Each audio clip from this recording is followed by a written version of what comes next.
তত্ত্বাবধায়ক সরকার ব্যবস্থা বাতিল করে দেশের গণতন্ত্র ধ্বংস করা হয়েছে বলে হাইকোর্টকে জানিয়েছেন অ্যাটর্নি জেনারেল। সংবিধানের পঞ্চদশ সংশোধনী নিয়ে রিটের শুনানিতে এ কথা বলেন তিনি। আরো জানাচ্ছেন মৌমিতা জান্নাত।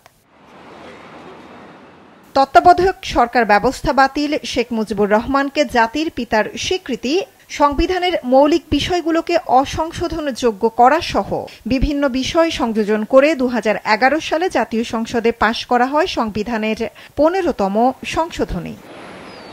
ছাত্র জনতার অভ্যুত্থানের পর এই সংশোধনের বৈধতা চ্যালেঞ্জ করে রিট হয়। সেই রিটের পঞ্চম দিনের শুনানিতে আজ অংশ নিয়ে অ্যাটর্নি জেনারেল আসাদুজ্জামান তত্ত্বাবধায়ক সরকার বাতিলের মাধ্যমে মানুষের মৌলিক অধিকার হরণ করা এবং একটি দলকে দীর্ঘমেয়াদী ক্ষমতায় থাকার সুযোগ করে দেওয়া হয়েছে বলে জানান। পঞ্চদশ সংশোধনীর মাধ্যমে এমন প্রক্রিয়ায় নিয়ে যাওয়া হয়েছে যেটার মাধ্যমে বাংলাদেশের রুল অফ ল, বিচার বিভাগের স্বাধীনতা, গণতন্ত্র সবকিছু মূল্যহীন যাওয়ার উপক্রম হয়েছে। এই বাতিলটা ইন্ডিপেন্ডেন্টলি করা হয়েছে, সুপ্রিম কোর্টের রায়ের জন্য অপেক্ষাও করেননি, রায়ের রেফারেন্সে ওই বাতিল করা হয়নি।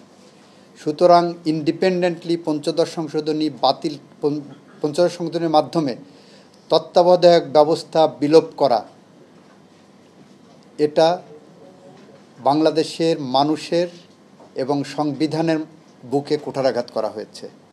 এই সংশোধনীতে একজনকে জাতির পিতা হিসেবে স্বীকৃতি দিয়ে স্বাধীনতার সংগ্রামে অন্যদের অবদানকে পেছনে ফেলার চেষ্টা হয়েছে। এটিকে সংবিধানের মূল স্পিরিটের পরিপন্থী বলেও বক্তব্য দেন রাষ্ট্রের সর্বোচ্চ এই আইন কর্মকর্তা। রাজনৈতিক নেতৃত্ব হিসাবে উনি অনেক উপরের মানুষ, কিন্তু একজন ব্যক্তি সবকিছু করেছেন, একজন ব্যক্তি সবকিছু।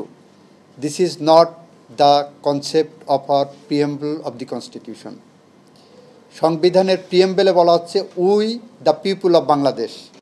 এদিন ছাত্র জনতার আন্দোলনের মুখে হাইকোর্ট বিভাগে ছুটিতে পাঠানো 12 বিচারপতিকে দ্রুত পূর্ণাঙ্গ তদন্ত সাপেক্ষে বেঞ্চ দিতে উকিল নোটিশ দিয়েছেন হাইকোর্টের আইনজীবী মোহাম্মদ মনির উদ্দিন। এই সরকার কাছে আমার দাবি হচ্ছে যে আমাদের এই যার সম্মানিত মাননীয় বিচারপতি আছেন 12 জন, ইনাদের ব্যাপারে আসলে ওনারা কি সিদ্ধান্ত নিচ্ছেন, যদি ওনারা সিদ্ধান্ত নিয়ে থাকেন তাহলে সেটাও জানান, অথবা তাদেরকে বেঞ্চ দেওয়া হোক।